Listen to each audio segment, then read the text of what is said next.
how to reply to a specific message in Slack. Hey everyone, welcome back to the channel. If you're new here, don't forget to hit the subscribe button and turn on the notification bell to not miss any updates. So, in today's quick tutorial, I'm going to show you how to reply to a specific message in Slack Workspace.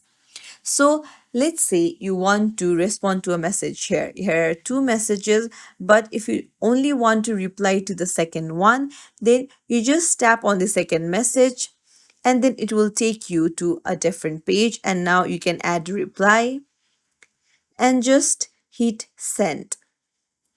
Now come back and you can see that the reply is only there in the second message. So this allows you to keep your response organized and tied directly to the original message.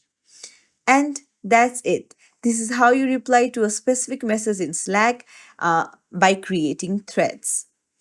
If you found this tutorial helpful, don't forget to like and subscribe to our channel for more tips and tricks. Thank you for watching. See you in the next video, everyone.